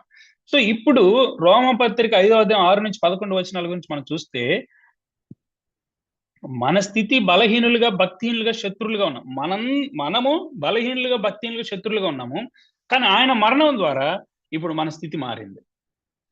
తర్వాత 9వ వచనం మనం చూస్తున్నప్పుడు, క్రీస్తు యేసు రక్త ప్రోక్షణ ద్వారా పాపానికి న్యాయమైన పరిహారం చేయబడి నీతి ఆపాదించబడింది. అలాగే దేవుని నిత్య ఉగ్రత నుండి విడుదల. అంటే ఆయన పొందినటువంటి, అంటే కల్వరి శిలువ గురించి మీరు ఎప్పుడైనా ఆలోచించండి. ఆ కల్వరి శిలువ ఎప్పుడు మీరు ఆలోచన చేసినా సరే, అంటే దేవుని యొక్క అన్ఎండింగ్ వ్రాత్ని, ఎప్పటికీ ఎన్నటికీ ఆర్పజాలని, శాంతింపజాలనటువంటి దేవుని ఉగ్రత అంతా కుమ్మరించబడిన స్థలము కల్వరి శిలువ. సో యేసు క్రీస్తు ప్రభువారి శిలువను చూస్తున్నప్పుడు ఆల్వేస్ రిమెంబర్ దట్ ఆయన దేవుని అనంతమైనటువంటి కోపాగ్నిని, ఆ అనంతమైనటువంటి ఉగ్రతని శిలువలో సహించాడు. మానవాళి మీద ఉన్నటువంటి దేవుని ఉగ్రత, పాపం మూలంగా మనం అర్జించినటువంటి దేవుని ఉగ్రత అంతటిని ఆయన పొంది, ఎవరైతే ఇప్పుడు ఆయన యందు విశ్వాసం ఉంచుతారో వారందరికి కూడా ఆ ఉగ్రత నుంచి విడుదలనిస్తున్నాడు. ఆ ఉగ్రత నుంచి విడిపించి దేవుని బిడ్డలుగా చేస్తా ఉన్నాడు. సో అంటే ఆయన పొందినటువంటి దేవుని ఉగ్రత నుంచి, అంటే ఆయన పొందాడు. కానీ ఇప్పుడు నేనెలా విడుదల పొందాను? ఆయన దేవుని అంటే దేవుని ఉగ్రతని శాంతింపజేశాడు. He satisfied the unending wrath of God. అంటే అనంతమైనటువంటి, ఆర్పజాలైనటువంటి దేవుని యొక్క ఉగ్రతని ఆయన తృప్తిపరిచాడు. ఆయన శాంతింపచేశాడు. ఇప్పుడు ఆయన యందు విశ్వాసం ఉంచడం ద్వారా నిన్ను నన్ను దేవునితోటి సమాధానపరుస్తున్నాడు. ఎలాగా అంటే because of the federal headship. So తర్వాత 10వ వచనంలో మీరు చూస్తే, పాపం మూలంగా దేవునితో చెడిన మన సంబంధం క్రీస్తు యేసు మూలంగా పునరుద్ధరణ జరిగింది. 10వ వచనంలో చివరి భాగం మీరు చూస్తే, ఆయన పునరుత్థానం మన రక్షణకి నిర్ధారణగా ఉంది. ఆయన తిరిగి లేవబట్టడం ద్వారా మన రక్షణ నిశ్చయిత. అలాగే మన కొరకు ఆయన చేస్తున్నటువంటి ప్రధాన యాజక సేవ, ప్రధాన యాజక పరిచర్య, మన సాంక్టిఫికేషన్ లో పార్ట్‌గా, మన పవిత్రీకరణలో భాగంగా ఆయన చేస్తున్నటువంటి యాజక సేవ. తర్వాత 11వ వచనంలో అంటాడు, ప్రభువైన యేసుక్రీస్తు ద్వారా భయం, శిక్ష నుంచి విడుదల నొంది దేవుని యందు ఆనందం పొంది అతిశయించుచున్నాము క్రీస్తునందు అంటాడు. సో ఈ రోమాపత్రిక 5వ అధ్యాయం మొదటి భాగంలో ఏం మాట్లాడాడంటే, యేసుక్రీస్తు ప్రభువారు మనకు బదులుగా అంటే ఆయన ఫెడరల్ హెడ్షిప్ ద్వారా ఆయన ప్రాతినిధ్యంలో మనం పొందినటువంటి భాగ్యం ఏంటనేది ఎక్స్‌ప్లెయిన్ చేసి, ఇప్పుడు మిగిలిన భాగంలో 12వ వచనం నుంచి ఎక్స్‌ప్లెయిన్ చేస్తున్నాడు. అంటే లాజికల్‌గా ఎక్స్‌ప్లెయిన్ చేస్తున్నాడు. ఎట్లా ఉండగా అంటే, యేసుక్రీస్తు వారి యొక్క ప్రాతినిధ్యం ద్వారా, ఆయన శిరసత్వం ద్వారా, ఆయన ప్రాతినిధ్యం ద్వారా మనం ఇలా అయ్యాము. ఆయన శిరసత్వం కిందికి రావటం ద్వారా. అయితే ఇది ఎంతవరకు లాజికల్ అని మీరు నన్ను అడుగుతారేమో అని పౌలు ఏమంటున్నాడంటే, తార్కిక కోణంలో ఎక్స్‌ప్లెయిన్ చేస్తున్నాడు. ఒక మనుష్యుని ద్వారా పాపము వచ్చింది. ఆ పాపం ద్వారా మరణము లోకంలోకి ఎలాగ ప్రవేశించిందో, ఇప్పుడు క్రీస్తు యేసు ప్రభువారు, కడపటి ఆదామైనటువంటి క్రీస్తు యేసు ప్రభువారి ద్వారా ఇప్పుడు అలాగే ఒక్క పుణ్యకార్యము ద్వారా అంటున్నాడు. ఒక్క పుణ్యకార్యం వలన కృపాదానము మనుష్యులందరికీ జీవప్రదమైన నీతి విధింపబట్ట కారణమాయను. పుణ్యకార్యము అనే మాట దగ్గర మనం చూసినప్పుడు, ఆయన చేసినటువంటి కృపా కార్యం ద్వారా, ఆయన కృపా దానము ద్వారా, ఆయన తన కృప ద్వారా మనకి అనుగ్రహించినటువంటి రక్షణ, నీతి, జీవం గురించి మనం ఆలోచన చేస్తున్నాం. So it was all about the logical explanation. అంటే తార్కికమైనటువంటి కోణంలో పౌలు ఎక్స్‌ప్లెయిన్ చేస్తున్నాడు. సో కొంచెం ముందుకెళ్తే పౌలు ప్రధానంగా చెప్తున్న విషయం ఏంటంటే, మీరు ఆదాము పాప స్థితిలో ఉన్నారని అంగీకరిస్తే, అదే విధంగా క్రీస్తులో నీతి ఆపాదించబడటాన్ని కూడా అంగీకరించాలి. లేదు, ఆదాము ప్రాతినిధ్యాన్ని గనక తిరస్కరిస్తే క్రీస్తులో ప్రాతినిధ్యాన్ని కూడా కోల్పోతాం. సో ఆదాము ఆపాదించబడిన పాపం లేదు అని చెప్పేవాళ్ళు ఆలోచించాల్సిన విషయం ఏంటంటే, క్రీస్తు యేసు యొక్క నీతి ఆపాదన కూడా లేదని చెప్తున్నట్టే. ఇది ఎంత సీరియస్ విషయం అర్థమవుతుందా? ఇది ఎంత సీరియస్ విషయం ఆలోచించండి. సరే. విశ్వాసం అనేది గుర్తుపెట్టుకోవాల్సిన విషయం అంటే మన స్వనీతి కాదు, సొంత ప్రయత్నం కాదు కానీ, క్రీస్తు బలియాగం ద్వారా సంపాదించినటువంటి ఆయన తన బలియాగం ద్వారా, శిలువ యాగం ద్వారా సంపాదించిన నీతిని ఇప్పుడు మనం స్వీకరించడం అన్నమాట. ఆయన గొప్ప యాగం ద్వారా సంపాదించినటువంటి నీతి, తన నీతిని ఇప్పుడు, ఓ ప్రియ ప్రభు, నే ఘోర పాపిని, నా పాపాలు క్షమించి నన్ను బిడ్డగా చేసుకున్నప్పుడు ప్రభువారు ఆ నీతిని మనకు ఆపాదించటం. అదేనమాట జరుగుతుంది. సో దాని తర్వాత మనం చూస్తే విశ్వాసులు తమ పాపంతో కాక క్రీస్తు నీతితో కప్పబడి దేవునితో సమాధాన స్థితిలోకి వస్తున్నామన్నమాట. మనందరం కూడా మనందరం కూడా క్రీస్తు యేసు ప్రభువారి యొక్క నీతితో కప్పబడి దేవునితో సమాధాన స్థితిలోకి వచ్చాం. ఆ ప్రియుని రక్తధారల యందు, ఆ ప్రియుని రక్తం వలన, ఈ మాటలను మనం చదువుతున్నప్పుడు ఆయన కలువరి శిలువ బలియాగం ద్వారా ఆయన సంపాదించినటువంటి నీతిని మనము కప్పుకొని ఇప్పుడు దేవునితో సమాధాన స్థితిలోకి వచ్చాం. మన సొంతంగా మనం దేవుని ఎదురు నిలబడగలం అనుకుంటున్నారా? ఏమైంది? ఆదాము హవ్వలు చేసిన పాపాలు ఏంటంటే ఒకటని చెప్పాం. కానీ consequences, do you think we can stand in front of such a Holi God? అంత పరిశుద్ధుడు, పవిత్రుడు, పాపం విషయమై ఎన్నడూ ఎప్పుడు రాజీ పడనటువంటి సంపూర్ణటువంటిది పవిత్రుడైనటువంటి దేవుని ఎదుట మనం నిలబడగలమా? దుష్టత్వం చూడలేని కన్నులు అంటాడు హబక్కు. అంత గొప్ప దేవుని ఎదుట మనం నిలబడగలమా అంటే మన స్వనీతి ఏదీ లేదు. ఇంకొకటి మనము ఆలోచించాల్సింది ఏంటంటే, ఆదాము యొక్క ప్రాతినిధ్యం మూలంగా అసలు మనం నిలబడే ఛాన్సే లేదు ఇప్పుడు.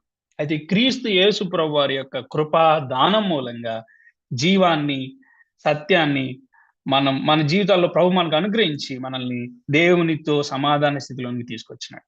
దాని తర్వాత ఇది రోమా పత్రిక 5వ అధ్యాయం 12వ వచనంలో. ఇంకా మరి ఎక్కడైనా ఇంప్యూటెడ్ సిన్ గురించి మాట్లాడడానికి స్క్రిప్చరల్ బేసిస్ ఉందా అనంటే, చూడండి కొరింథీయులకు రాసిన పత్రిక, మొదటి పత్రిక 15వ అధ్యాయం 21-22 వచనాలు. మనుషుని ద్వారా మరణం వచ్చును గనుక మనుషుని ద్వారానే మృతుల పునరుత్థానం కలిగింది. ఎవరి మనుషుడు అని అంటే వెంటనే పౌలు అంటున్నాడు, ఆదామునందు అందరూ ఎలాగ మృతి పొందుచున్నారో అలాగనే క్రీస్తునందు అందరూ బ్రతికింపబడుదురు. ఆదామునందు అందరూ, ఆ మనుషుడు ఎవరో కాదు, ఆదాము. ఇంకొక మనుషుడు ఉన్నాడు, ఎవరు? క్రీస్తు. అంటే ఆదాము ద్వారా మరణం వచ్చింది, క్రీస్తు ద్వారానే మృతుల పునరుత్థానం కలుగుతుంది. ఆదామునందు అందరూ ఎలాగ మృతి పొందుచున్నారో అలాగనే క్రీస్తునందు అందరూ బ్రతికింపబడుదురు. ఇంతకీ ఈ అధ్యాయాన్ని ఎందుకు రాస్తున్నాడు పౌలు అంటే, అసలు ఈ పత్రికని ఎందుకు రాస్తా ఉన్నాడు? అక్కడ ఉన్న పరిస్థితి ఏంటంటే, ఈ అధ్యాయం యొక్క ప్రాముఖ్యత ఏంటంటే అండి, కొరింథీలో కొంతమంది మృతుల పునరుత్థానం లేదని నమ్ముతున్నారు. కారణం ఏంటంటే, అక్కడ ఉన్నటువంటి గ్రీక్ ఫిలాసఫర్స్, గ్రీక్ తత్వవేత్తల ప్రకారం శరీరం అనేది చెడ్డది, అసహ్యమైనది, కాబట్టి శరీర పునరుత్థానం అనేది అసంభవం అనే వారి నమ్మిక క్రైస్తవ విశ్వాసుల్ని కలవరపరిచింది. ఇప్పుడు దాన్ని రిఫ్యూట్ చేస్తూ పౌలు రాస్తున్నాడు. అందుకని 15వ అధ్యాయం 12వ వచనంలో పునరుత్థానం లేదని కొందరు అంటున్నారు అని చెప్పి దానికి రిఫ్యూట్ చేస్తూ, దానికి స్పందనగా ఈ అధ్యాయంలో ప్రాముఖ్యంగా పునరుత్థానం గురించి ప్రస్తావిస్తున్నాడు. సో ఒకవేళ ఈ విషయాన్ని మనం అర్థం చేసుకుంటే, ఈ సమస్యను పరిష్కరించడం కోసం పౌలు ఏం చేస్తున్నాడు అంటే, ఫస్ట్ ఒక బేస్ వేస్తున్నాడు. ఏంటంటే, చారిత్రాత్మకంగా క్రీస్తు యేసు ప్రభువారు లేచారు, ఆయన లేచాడు, అపోస్తలులకు కనపడ్డాడు, చాలా మందికి 40 దినముల వరకు కనపడ్డాడు, కడకు నాకు కూడా కనపడ్డాడు అని చెప్పాడు. ఇప్పుడు హిస్టారికల్ గా జరిగిన ఒక ఫ్యాక్ట్ ఉంది. ఏంటి? పక్కాగా ప్రూవెన్ ఫ్యాక్ట్ ఒకటి ఉంది. ఏంటి? ప్రభువారు లేచారు, ప్రభువారిని చూసాము, అంతే. ఇప్పుడు లాజికల్ గా ఏమంటున్నాడంటే, పునరుత్థానం లేదు అంటే ఏంటంటే, నిజంగా క్రీస్తు యేసు ప్రభువారు పునరుత్థానం అయ్యారు కదా, దాన్ని అబద్ధం అని చెప్తున్నట్టు అని చెప్పి 12-19 వచనాల్లో మాట్లాడాడు. తర్వాత అక్కడితోటి ఆగలేదు. ఇప్పుడు ఆయన తిరిగి లేచాడు కాబట్టి ఆయన యందు విశ్వాసం ఉంచిన వారందరి పునరుత్థానం అవసరం, అలాగే అనివార్యం అని చెప్పి 15వ అధ్యాయం 20-28 వచనాల్లో మాట్లాడుతున్నాడు. దాని తర్వాత ఈ తిరిగి లేస్తారు కదా, ఈ శరీర స్వభావం ఎలా ఉంటది? చచ్చిన శవం టక్కున లేచినట్టు ఉంటది అనుకుంటున్నారా? లేదు. అక్కడ ఏమంటే గొప్ప మార్పు, రూపాంతరం చెందబడుతున్నాము అని చెప్పి, అక్షయమైన దేహం అంటాడు. సో చాలా చాలా మార్వలస్ థింగ్స్ రాస్తాడు 15 అధ్యాయం 35-49 ఇప్పుడు ఈ శుభప్రదమైనటువంటి నిరీక్షణ, ఈ పునరుత్థాన నిరీక్షణ ఏం చేయాలనంటే క్రైస్తవ జీవితంలో మార్పు తీసుకురావాలి. ఈ క్షయమైన దేహం విషయంలో కన్సర్న్ కంటే కూడా అక్షయమైనటువంటి దేహాన్ని ప్రభు మనకి ఇవ్వబోతున్నాడు అన్నటువంటి ప్రభు కొరకు జీవించాలి, ప్రభు కొరకు జీవితంలో మనం కమిట్మెంట్ కలిగి జీవించాలనే విషయాలు చెప్తా ఉన్నాడు. సో ఇప్పుడు ప్రాథమికంగా మనం చూడబోయే విషయం ఏంటంటే 15వ అధ్యాయం 20-28 వచనాల్లో పౌలు ఏం చెప్తున్నాడు? క్రీస్తు పునరుత్థానం అనేది ప్రథమ ఫలం. అంటే ఏంటి? తదుపరి వచ్చే పంట ఖచ్చితంగా ఉంది. అంటే ప్రథమ ఫలాల పండుగ గురించి మనకు తెలుసు. అయితే he is the first fruit. అంటే ఒక పంటలో మీరు ఒక పంట తీసుకున్నారనుకో, దాని మీనింగ్ ఏంటి? ఇంకా చాలా ఉంది పంట. అంటే పునరుత్థానం అనేది తప్పకుండా జరగబోతుంది. ప్రతి విశ్వాసి క్రీస్తు యేసు ప్రభువునందు విశ్వాసం ఉంచిన, ఆయన రక్తధారలందు విశ్వాసం ఉంచినటువంటి ప్రతి ఒక్కరు, విశ్వాసం ద్వారా కృపచేత రక్షించబడిన ప్రతి ఒక్కరు తిరిగి లేస్తారు. అంటే క్రీస్తు ప్రభువారు లేచారు కాబట్టి క్రీస్తులో ఉన్నవారు తప్పకుండా మృతుల నుండి లేస్తారు. దీని నుంచి పునరుత్థానానికి మాట్లాడుతున్నటువంటి పౌలు ఇప్పుడు ఏమంటాడు? దీని నుంచి ఆదాము, మొదటి ఆదాము, కడపటి ఆదాము అనే పోలికను తీసుకొస్తున్నాడు.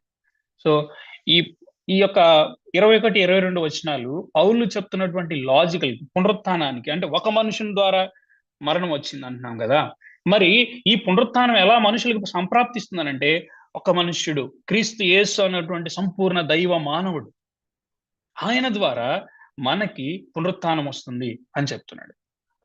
సో ఆదామునందంటే ఏంటి? ఇది కేవలం ఆదాము అంటే ఇది కేవలం మనం ఆదాములాగా పాపం చేశాం కాబట్టి అన్న అర్థం కాదండి.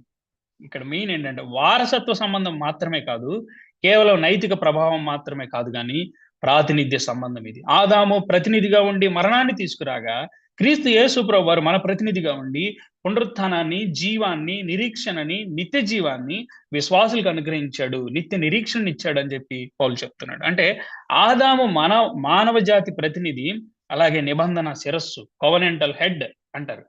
అయితే అతడు పాపం చేసినప్పుడు అతడు ఒక్కడే కాదు, అతనిలో ఉన్న సమస్త మానవ జాతి పతనమైంది అనే విషయాన్ని మనం చూస్తున్నాం. సో ఇప్పుడు ఈ ప్రాముఖ్యమైన విషయాన్ని మనం చూస్తే, అంటే ఆదామునందంటే ఏంటో మనం చూస్తా ఉన్నప్పుడు కొంచెం ముందుకెళ్తే, ఆపాదించబడిన పాపం అంటే ఆదాము చేసినటువంటి అవిధేయత. ఆదాము చేసినటువంటి అవిధేయత మన ఖాతాలో చట్టపరంగా నమోదు చేయబడింది.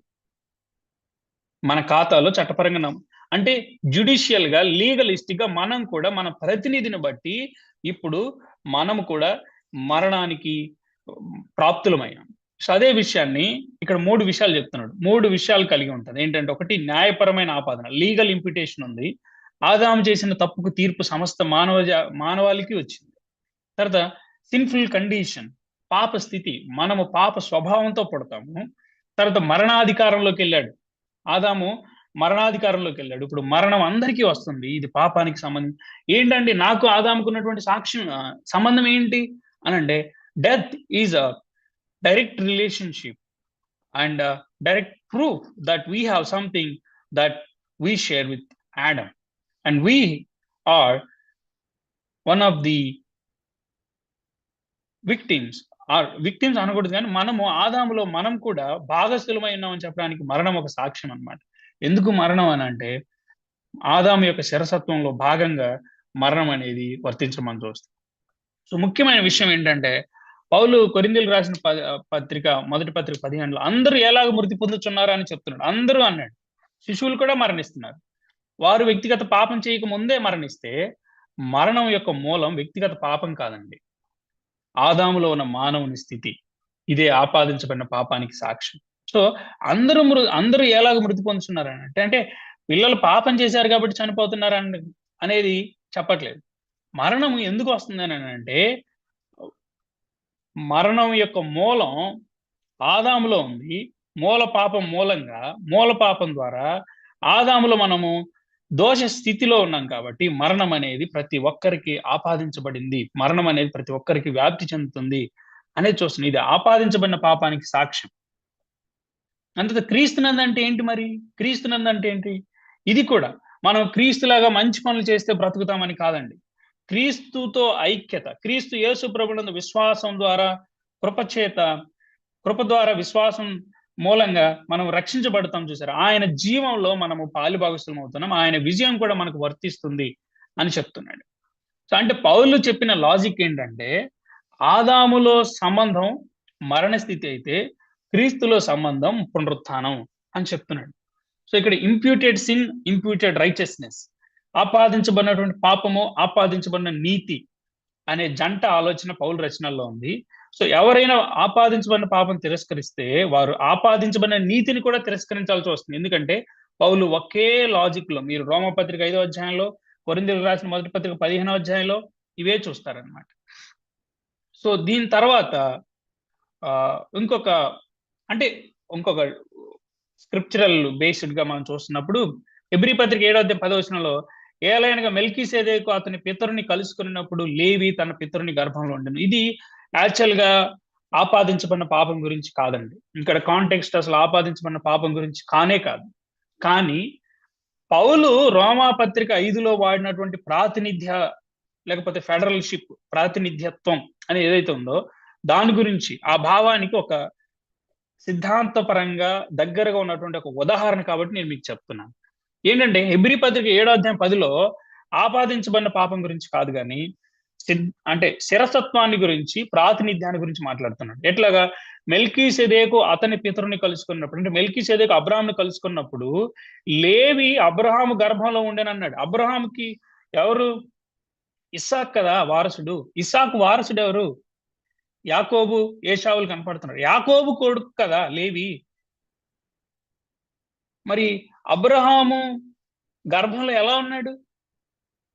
అంటే ఇది ప్రాముఖ్యంగా అబ్రాహాము ప్రాతినిధ్యం, దేవుని నిబంధనకి అబ్రాహాము ప్రాతినిధ్యం గురించి మాట్లాడుతున్నాడు. సో, ఇక్కడ ఉన్నటువంటి కాంటెక్స్ట్‌లో, అంటే ఒక రిప్రజెంటేటివ్ హెడ్‌గా, ఫెడరల్ హెడ్‌గా కనబడుతున్నాడు. సో, అంటే ప్రతినిధిగా ఉన్నటువంటి ఒక వ్యక్తి చేసినటువంటి పని అతనిలో ఉన్న వారికి సంబంధించిందిగా లెక్కించబడటం అనే తర్కం బైబిల్‌లో ఎలా పనిచేస్తుందో ఇక్కడ మనం చూడొచ్చన్నమాట. అంటే హెబ్రీ పత్రిక 7వ అధ్యాయం యొక్క, అసలు హెబ్రీ పత్రిక పూర్తి ఫోకస్ ఏంటంటే, the supremacy of the lord Jesus Christ అన్నమాట. యేసుక్రీస్తు ప్రభువారి యొక్క శ్రేష్ఠత్వం గురించి, ఔన్నత్యం గురించి మాట్లాడతాడు. సో, హెబ్రీ పత్రిక లక్ష్యం యేసుక్రీస్తు యాజకత్వం, అంటే యేసుక్రీస్తు శ్రేష్ఠుడు. అయితే లేవీయుల కంటే శ్రేష్ఠుడు. లేవి యాజక వ్యవస్థ కంటే శ్రేష్ఠుడు. యాజకుల కంటే శ్రేష్ఠుడు యేసుక్రీస్తు ప్రభువారు అనేది చెప్పాలనుకుంటున్నాడు. సో, అది చెప్పడంలోనే భాగంగా ఇప్పుడు ఈ ఈ విషయాలు తీసుకొస్తున్నాడన్నమాట. అయితే యేసుక్రీస్తు ప్రభువారు మెల్కీసెదెకు క్రమం చొప్పున ప్రధాన యాజకుడయ్యాడు. మెల్కీసెదెకు క్రమం చొప్పున ప్రధాన యాజకుడయ్యాడు. సో, ఈ మెల్కీసెదెకు అబ్రాహామును దీవించాడు. అబ్రాహాముని దీవించాడు. అంటే ఎవరు దీవిస్తారు? తనకంటే ఆశీర్వదించే వ్యక్తి సాధారణంగా ఆశీర్వాదం పొందేవాడి కంటే గొప్పవాడు. అదే కదా! సో, ఇప్పుడు హెబ్రీ గ్రంథకర్త చెప్తున్న లాజిక్, అంటే ఒక ప్రాథమికమైన విషయం ఏంటంటే, ఈ లేవి వ్యవస్థ, యాజక వ్యవస్థ ఏదైతే ఉందో, వాళ్ళు అబ్రాహాములో ఉన్నారు. అంటే ఎప్పుడైతే మెల్కీసెదెకుని అబ్రాహాము కలిసాడో, అబ్రాహాములో లేవీయులందరూ ఉన్నారు. ఇప్పుడు లేవీయులు అంటే ఈ అబ్రాహాము కంటే మెల్కీసెదెకు గొప్పవాడని చెప్తున్నట్లుగే, మెల్కీసెదెకు క్రమంలో వచ్చిన యేసుక్రీస్తు ప్రభువారు అబ్రాహాము క్రమంలో వచ్చినటువంటి యాజకుల కంటే గొప్పవాడు అనే విషయాన్ని ఎస్టాబ్లిష్ చేస్తున్నాడు. సో, ప్రాథమికంగా ఇక్కడ చెప్తున్న విషయం ఏంటంటే, అబ్రాహాము రిప్రజెంటేటివ్. తనతో దేవుడు చేసిన నిబంధనకి రిప్రజెంటేటివ్‌గా ఉన్నాడు. తాను రాబోయే తన తరాలన్నిటిని అబ్రాహాములో మనం చూస్తున్నాం అక్కడ అని చెప్పి చూస్తున్నాం. సో, ఇది బయాలజీ వాదన కాదండి. బయోలాజికల్ ఆర్గ్యుమెంట్ కాదు. ఇది ఒక నిబంధన, వంశ ప్రాతినిధ్యానికి సంబంధించిన వాదన. అబ్రాహాము తన వంశానికి, తనతో చేసిన నిబంధనకి ప్రతినిధిగా ఉన్నాడు. అంటే అతను చేసిన పని అతనిలో ఉన్న వంశానికి సంబంధించిందిగా, అతని వంశానికి ఆపాదించబడింది. సో, ఆ విషయాన్ని మనం చూస్తా ఉన్నాం.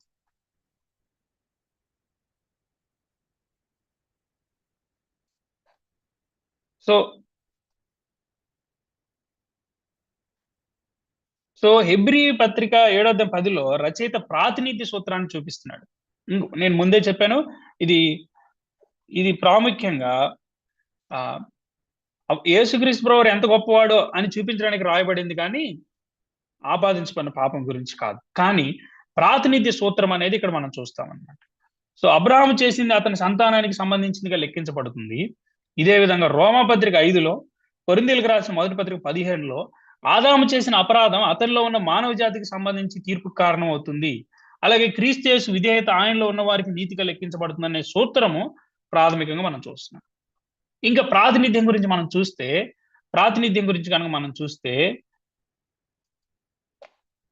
యోహాను సువార్త 11:56 నేను స్టడీ చేస్తా ఉన్నప్పుడు ఇది చాలా ఆలోచించాల్సిన విషయం.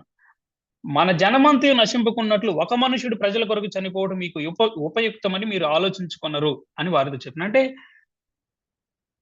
ఒక మనుషుడు చనిపోతే జనమంతా నశింపకుండా ఎలా ఉండగలరు? Because of the federal headship.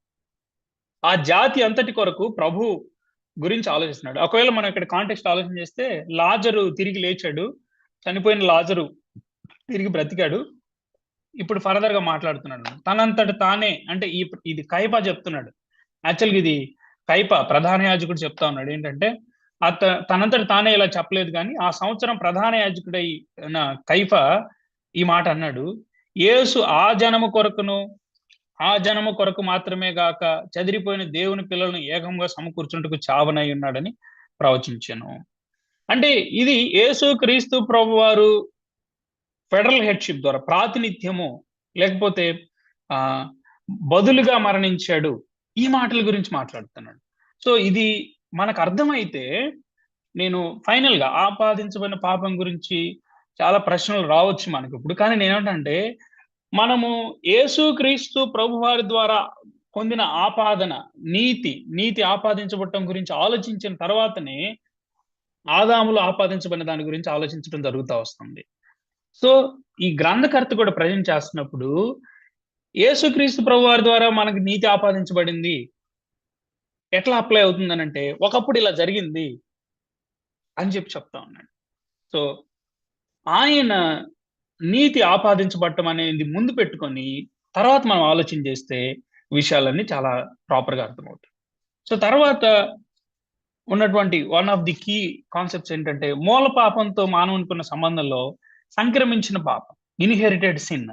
ఆదాము 130 ఏండ్లు బ్రతికి తన పోలికగా తన స్వరూపమును కుమారుని కని అతనికి షేతు అని పేరు పెట్టినని చూస్తాం. సో ఆదికాండం 1:26-27లో దేవుడు మనిషిని తన స్వరూపంలో సృష్టించాడు, కానీ ఆదికాండం 3లో పతనం జరిగింది. ఇప్పుడు ఆదికాండం 5:3లో మనం ఏం చదువుతున్నాం? ఇప్పుడు పతనమైనటువంటి ఆదాము తన పోలికగా తన స్వరూపంలో కుమారుని కని అతనికి షేతు అని పేరు పెట్టిన అని చెప్పి ఇంక ఇదే వస్తుంది అనమాట.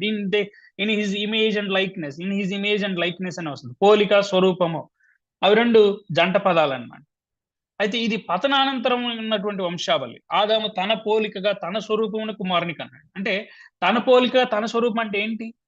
ఇది కేవలం బయలాజికల్ పోలిక కాదు, అది శరీర స్వభావాన్ని, నైతిక స్థితిని, ఆత్మీయ దుస్థితి, ఆధ్యాత్మికమైనటువంటి దుర్భరమైనటువంటి దుస్థితి అన్నిటినీ కలిగి ఉంది. సో పతనానికి ముందు ఆదాము నిర్దోష స్థితిని చూస్తాం, కానీ పతనానంతరం ఆదాము పాప స్వభావం కలవాడు, మరణాధీనుడు. సో షేతు పుట్టినప్పుడు దేవుని స్వరూపం పూర్తిగా చెరివేయబడలేదు. అందుకని మనం చూస్తాం 9:6లో మనుషుల్ని ఒకరినొకరు చంపకూడదు, కారణం ఏంటంటే destroying the image of God అంటే. అయితే ఇంకా వర్తిస్తుంది, మనుషుల్ని ఎందుకు రెస్పెక్ట్ఫుల్ గా చూడాలి, మనుషుల్ని ఎందుకు గౌరవించాలి ఒకరినొకరు అని అంటే, we are all in the image of God. ఎందుకు మర్డర్ చేయకూడదండి?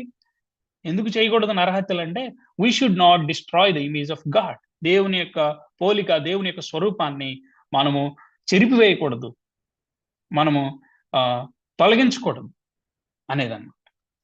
సో షేతు పుట్టినప్పుడు దేవుని స్వరూపం పూర్తిగా చెరిపేయబడలేదు, కానీ పాపంతో కలుషితమైన మానవ స్వభావం వారసత్వంగా వచ్చింది. సో సంక్రమించిన పాపం అంటే ఏంటి? ఒకటి, ఆపాదించబడిన పాపం లేదా అపరాధం. రోమాపత్రిక 5లో పౌలు చెప్పినటువంటి చట్టపరమైన అంశం మనం చూస్తున్నాము. అలాగే సంక్రమించిన పాపం అనేది ఆదికాండం 5:3 ప్రతి వ్యక్తికి ఆ వారసత్వంగా వచ్చినటువంటి చెడిపోయినటువంటి మానవుని యొక్క పతన వ్యవస్థ, ఆదాములో పాడైపోయినటువంటి పతన స్వభావం తన కుమారుడైన షేతుకి, తర్వాత నా తండ్రికి, నాకు ఎలా వర్తించింది అనేది సంక్రమించిన పాపం అన్నమాట. ఇక్కడ ప్రధానంగా ఆదికాండం 5:3 రెండోదే కనిపిస్తుంది. అంటే మనము పాపం చేయడం వల్ల మాత్రమే పాపులం కాదు గానీ, పాప స్వభావం కలిగి ఉన్నాం కాబట్టి పాపులము అని చెప్తుంది. అందుకని పిల్లలకి ఎవరు స్వార్థం నేర్పించాల్సిన అవసరం లేదండి. ఏ స్కూల్‌లో పిల్లలకి పాపాలు నేర్పిస్తారు, అబద్ధాలు నేర్పిస్తారు, గెలటం నేర్పిస్తారు, లేకపోతే నిర్దోషంగా లేకపోతే అంటే మనం చూస్తున్నప్పుడు పాపం ఎవ్వరికీ నేర్పించాల్సిన అవసరం లేదు. వారు సహజంగానే స్వార్థాన్ని లేకపోతే వంకరతనం అనేది మనందరిలో ఉంది. సో, ఇది వ్యక్తిగత పాపం ముందు నుంచే ఉన్నటువంటి అంతర్గతమైనటువంటి వక్రత. ఇదే హెబ్రీ పదాల్లో మనం చూసాం. తర్వాత గ్రీక్ పదాల్లో కూడా మనం అదే చూసాం. సో, ఆదాము నుంచి షేతు, షేతు నుంచి మనము ఆదికాండం 5వ అధ్యాయం 3లో ఉన్న భావం ఏంటంటే, మనము దేవుని ప్రత్యక్ష సృష్టి కాదు ఆదాములాగా. మనం తల్లిదండ్రుల ద్వారా స్త్రీ పురుషుని కలయిక ద్వారా మనం వచ్చాము. మనము పతనమైన మానవ వంశంలో పుట్టిన వారం. అందుకే మరణం సహజం. పాప వృత్తి మన నైజం. దేవుని వైపు తిరగటానికి దేవుని మహాకృప మనకు అవసరం అనే విషయాన్ని మనం గ్రహించాలి. సో, మరి కొన్ని వర్సెస్ లేకపోతే ఇంకా స్క్రిప్చరల్ వర్సెస్ మనం చూపించమంటే, కీర్తనల గ్రంథం 51వ అధ్యాయం 5వ వచనంలో, నేను పాపంలో పుట్టినవాడను, పాపంలోనే నా తల్లి నన్ను గర్భం ధరించెను. పాపంలో, పాపంతో అని చెప్పి పెద్ద ఆర్గ్యుమెంట్ నేను వింటా వస్తా ఉన్నాను. అది గుర్తుపెట్టుకోండి. హెబ్రీ భాషలో ఆ డిఫరెన్స్ ఉండదు. పాపంతో, పాపంలో ఇట్లాంటి డిఫరెన్స్ ఏముండదు. యాక్చువల్లీ ఇక్కడ గ్రంథకర్త చెప్తుందేంటంటే, బత్షెబతో పాపం చేసిన తర్వాత దావీదు ఈ కీర్తన రాస్తున్నాడు పశ్చాత్తాపంగా.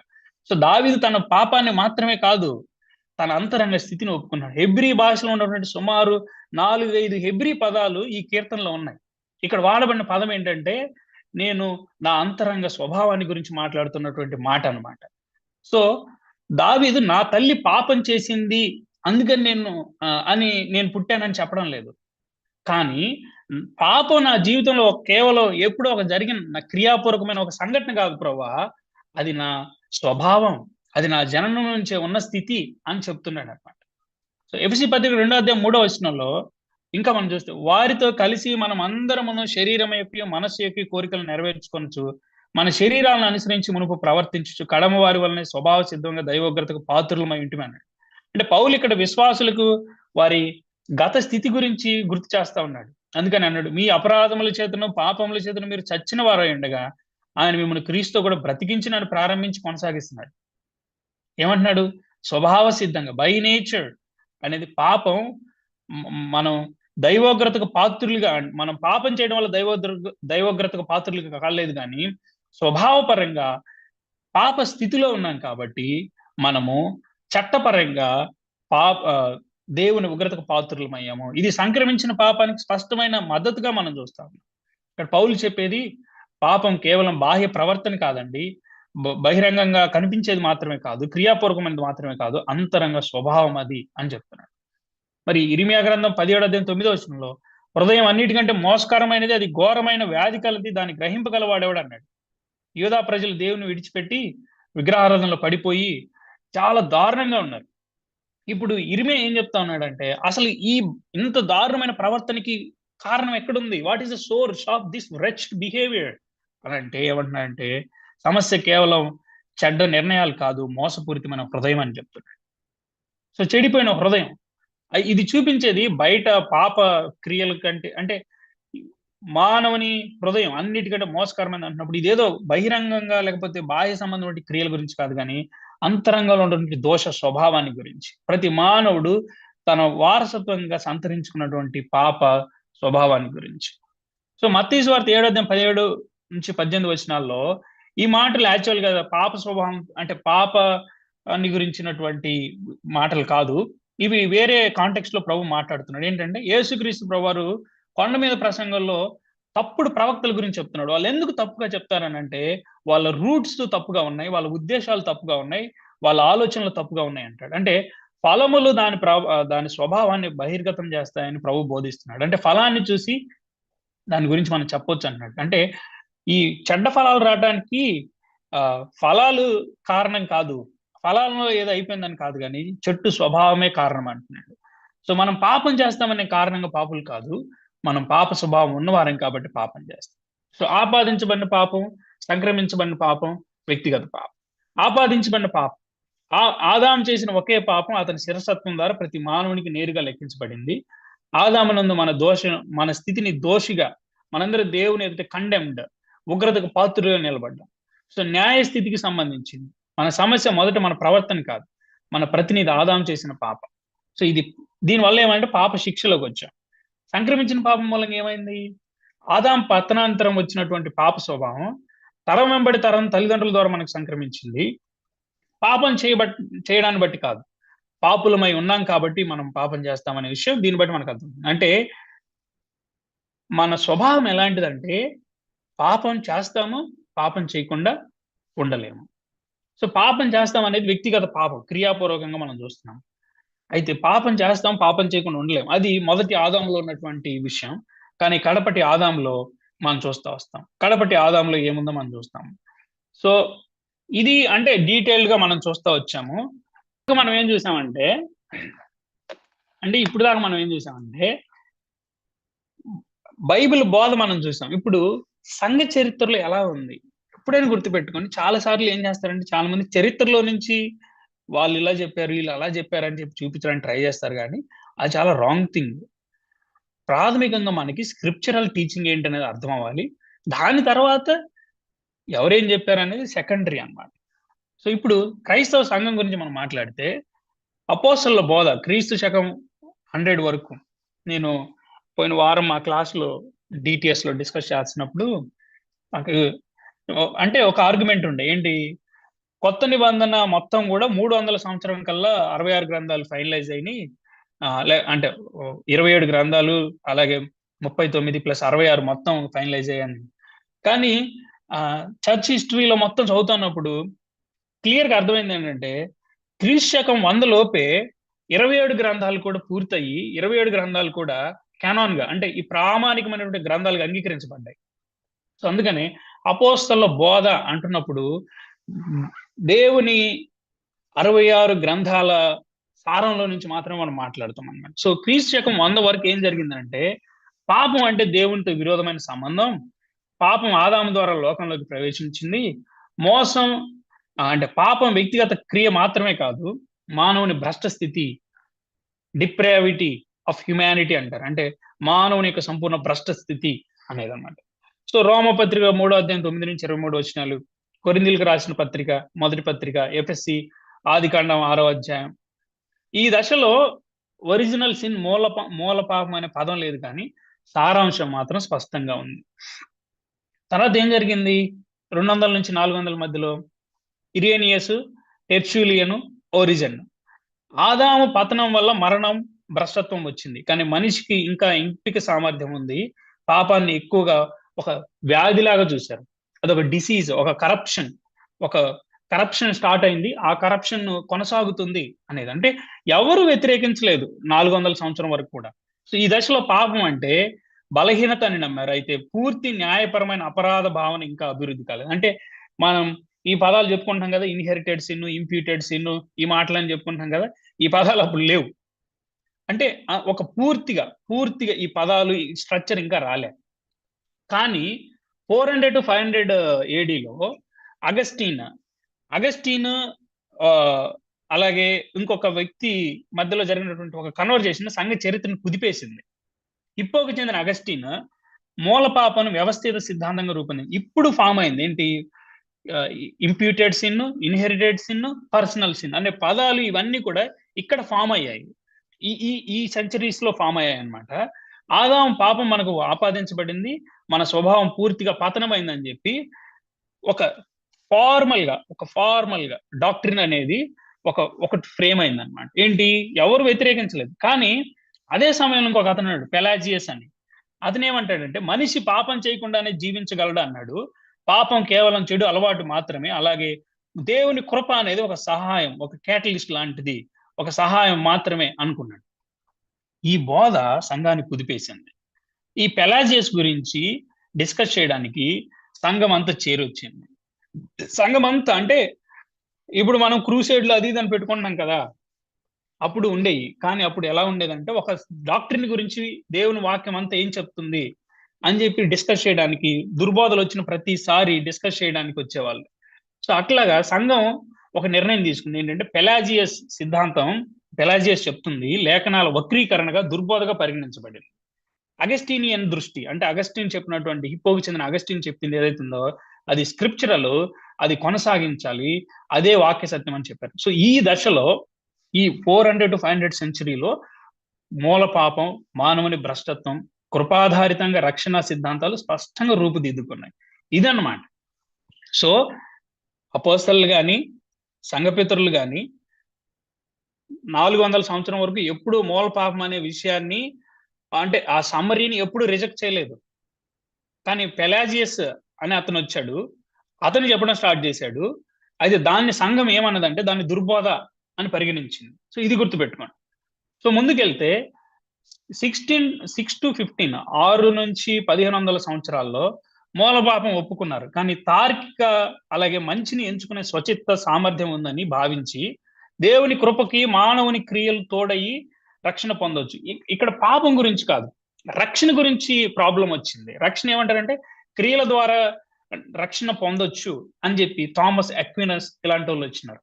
సో వీళ్ళు ఏం చెప్పినారంటే ఈ టైమ్స్ లోనే రోమన్ క్యాథలిసిజం అనేది, యాక్చువల్గా క్యాథలిసిజం అంటే సాంప్రదాయ క్రైస్తవ విశ్వాసం అని, రోమన్ క్యాథలిసిజం అంటే రోమా, అంటే ఈ రోమన్ క్యాథలిక్స్ ఉన్నారు కదా, దానికి సంబంధించిన విషయం. సో పాప పరిష్కారం ఏంటంటే సాక్రిమెంట్స్, అంటే సంఘంలో ఉన్నటువంటి సాక్రిమెంట్స్, సంఘంలో ఉన్నటువంటి కొన్ని నియమాలు నిబంధనలు, వాటి తోసి సంఘం అనుబంధంగా, సంఘం నీకు సంఘ సభ్యత్వం ఉందా, సంఘంలో చెప్పినట్టు పనులు చేస్తున్నావా, ఓకే పాపం క్షమించబడుతుంది అనేదన్నమాట. అంటే పాపం యొక్క మూలం గురించి చర్చ రాలే ఇక్కడ మధ్యయుగంలో, మిడిల్ ఏజెస్ లో పాపం నుంచి విడిపించబడటానికి రక్షణ ఎలాగనే దాని గురించి మాట్లాడుతున్నాం. సో మధ్యయుగాల్లో మూల పాపం బోధ అనేది నిలిచింది, క్రైస్తవ సాంప్రదాయ క్రైస్తవ విశ్వాసం అంతా అంగీకరించింది, కానీ స్వార్థ కేంద్రీకరణగా ఉండలేకపోయారు. స్వార్థ క్రీస్తు యేసు రక్తధారల యందు విశ్వాస మూలంగా చెప్పడం అనే దాన్ని వాళ్ళు స్లోగా మరుగుపడతా వచ్చింది. ఆ టైంలో స్టార్ట్ అయింది ఏంటంటే సంస్కరణ కాలం, రిఫార్మేషన్ పీరియడ్. మార్టిన్ లూథర్, అలాగే జాన్ కాల్విన్ పాపం విషయమై మనిషి పూర్తిగా అశక్తుడు, అట్లాగే మానవుని పాప భ్రష్టత్వం, మూల పాపం, కృపాధారితంగానే రక్షణ, సోలా గ్రేషియా సోలా ఫిడే, అంటే కృప ద్వారానే, విశ్వాసం ద్వారానే రక్షణ. సో ఈ దశలో పాప సిద్ధాంతం విషయమై ఎప్పుడు ఎవరూ రిజెక్ట్ చేయలేదండి. మానవులందరికీ ఆపాదించబడిన పాపము, సంక్రమించబడిన పాపం ఇవన్నీ ఉన్నాయండి. సో మానవుని బాధితయుతమైన స్పందన మూలంగా దేవుని కృపాధారంగా పాపం నుంచి విడుదల అనేది, అంటే రక్షణ గురించి ఎక్కువ డిస్కషన్ జరిగింది మిడిల్ ఏజెస్ లో, తర్వాత రిఫార్మేషన్ టైంలో. సో అర్మేనియన్ వచ్చినాడు తర్వాత 17వ శతాబ్దంలో. జాకోబస్ అర్మేనియన్ మూల పాపాన్ని ఒప్పుకున్నాడు, కానీ మానవుని రక్షణ ఆధారంగానే, మానవుని స్పందన ఆధారంగానే, అంటే నాకు కావాలంటే దేవుడు, అంటే నేను స్పందించి నేను నా బిహేవియరల్ గా ఉంటది రక్షణ అని చెప్పడం స్టార్ట్ చేసినాడు. సో కాల్వినిజానికి అర్మేనియనిజానికి మధ్య తీవ్ర వ్యత్యాసాలు ఉన్నాయి, కానీ మూల పాపం విషయంలో మాత్రం ఓకే. అంటే there are differences between people about salvation, కానీ పాపం విషయమై ఎప్పుడు కూడా వేరే అభిప్రాయాలు రాలేదు. సో ఇప్పుడు కొత్తగా చూస్తే ఆధునిక కాలం, మోడర్న్ 19th to 20th సెంచరీలో మనం చూస్తున్నప్పుడు పాపం అనేది సామాజిక లోపం, మానసికమైన అస్థిరత, అలాగే మూల పాపం అనేది ఒక మిథ్య లేదా కల్పనని బోధిస్తున్నారు. అందుకని మీరు చూస్తే 1920 సెంచరీస్ లో కమ్యూనిజము అది ఇది అన్ని ఎంత ముందుకెళ్ళిపోతా ఉంటాయో, చాలా మంది చాలా రెవల్యూషనరీగా ఆలోచించారు. సో దీని మూలంగా దీని ఫలితం ఏంటంటే క్రీస్తు యేసు శిలువ అవసరం తగ్గించబడింది, మారు మనసు అవసరత గురించి బోధ కొరబడింది. కానీ సమకాలీన సౌవార్థికుల దృష్టి, లేకపోతే కంటెంపరీ ఇవాంజలికల్స్ ఎవరైతే ఉన్నారో, పాపం అనేది సంక్రమించిన స్వభావం, ఆపాదించబడిన అపరాధం, వ్యక్తిగత జీవితంలో దైనందిన సాధన. దీని నుంచి ఎలాంటి విడుదల అంటే పాపం నుంచి విమోచన కేవలం క్రీస్తు కేంద్రితమైన విశ్వాసం ద్వారా కృపచేతనే, అలాగే పరిశుద్ధ జీవితం, పరిశుద్ధాత్మని పవిత్రంగా, అంటే పరిశుద్ధాత్ముడు శాంక్టిఫై చేయడం ద్వారా మాత్రమే చెప్పాడు. సో ఒక మాటలో చెప్పాలంటే అపోస్తలు మొదలుకొని తదుపరి సంఘపితరుల నుండి నేటి వరకు సాంప్రదాయ క్రైస్తవ విశ్వాసంలో భాగంగా మూల పాప బోధన, అంటే ఆపాదించబడిన పాపము, సంక్రమించబడిన పాపం, వ్యక్తిగత పాపం అనేది అంగీకరించడం జరిగింది. ఎక్కడైతే అంగీకరించలేదో వారిని దుర్బోధకులుగా పరిగణించడం జరిగింది. సో ఇప్పుడు మనము ఆలోచన చేయాలి. సో మనకి చాలా ప్రశ్నలు ఉండొచ్చు, ఆ ప్రశ్నలన్నీ మనం లేఖనాల వెలుగులో అర్థం చేసుకోవడానికి, లేఖనాల వెలుగులో గ్రహించడానికి ప్రయత్నం చేయాలి. కానీ మనం చూస్తే లేఖనాలు చెప్తున్న బోధకి, సాంప్రదాయ క్రైస్తవ విశ్వాసానికి ఎక్కడ మీరు చూసినా సరే ఆపాదించబడిన పాపము, సంక్రమించబడిన పాపం, వ్యక్తిగత పాపంలో అసలు ఎప్పుడు ఒక పెలాజియస్ తర్వాత నేను కాలేజీలో ఉన్నప్పుడు 2014 ఆ టైంలో ఆంధ్రాలో చాలా చెలరేగిపోయింది పెలాజియనిజం అనేది. సో మనలో చాలా మందికి తెలియకుండా మనం పెలాజియనిజం అనే బోధన ఫాలో అవుతుంది. అయితే మనం మనము లేఖనాల వైపు దృష్టి పెట్టి లేఖన బోధలోనికి వస్తే మనకు అర్థమైంది ఏంటంటే, మనము పాపం మూలంగా నిస్సహాయ స్థితిలో ఉన్నాము. క్రీస్తు యేసు శిలువ ద్వారా మాత్రమే రక్షణ అనే విషయం మనకు అర్థమవుతుంది. సో ఆహ్, తర్వాత ప్రపంచ దృక్పథాలు ఇవన్నీ ప్రిపేర్ చేసాం. ప్రభు చిత్తం అయితే మనము I think we can discuss later some time. So పాపం గురించి ఇస్లాం ఏం చెప్తోంది? అసలు అందులో ఉన్నటువంటి విషయాలేంటి? తర్వాత హిందూ మతం ఏం చెప్తుంది? బౌద్ధం ఏం చెప్తుంది? జైన మతము, తర్వాత ఆధునిక దృష్టి ఇప్పుడు సెక్యులర్ వేలో ఏం చెప్తున్నారు? ఆహ్, ప్రాథమికమైన ఆక్షేపణలు నేను చదివి మేబీ ప్రభు చిత్తం అయితే, ప్రభు ఆగమన ఆలస్యం అయితే నెక్స్ట్ టైమ్ మనము డీల్ చేయబోతున్నాం వీటిని. యాక్చువల్‌గా వరల్డ్ వ్యూస్ కవర్ చేద్దాం అనుకున్నాం. బట్ మనకి ఎక్కువ టైం పట్టిందక్కడ. సో మనుషులు పాపం చేయటకు కారణం పాప స్వభావం కాదు, లోకంలో ఉన్న పాప ప్రభావమే అనే దాన్ని మనము ఎట్లా అసలు లేఖనాల వెలుగులో పరిశీలించి అర్థం చేసుకోవాలి. దొంగతనం చేసిన వాడు దొంగ, వ్యభిచారం చేసిన వాడు వ్యభిచారి. కాబట్టి పాపం చేసినప్పుడే పాపి అని చెప్తున్నారు కదా! మరి ఎట్లా? సో పాపంతో కూడిన దాన్ని దేవుడు బహుమానంగా ఇస్తాడా? ఆహ్, పిల్లలు గురించి మాట్లాడుతూ యెహోవా అనుగ్రహించి గర్భఫలం అన్నాడు.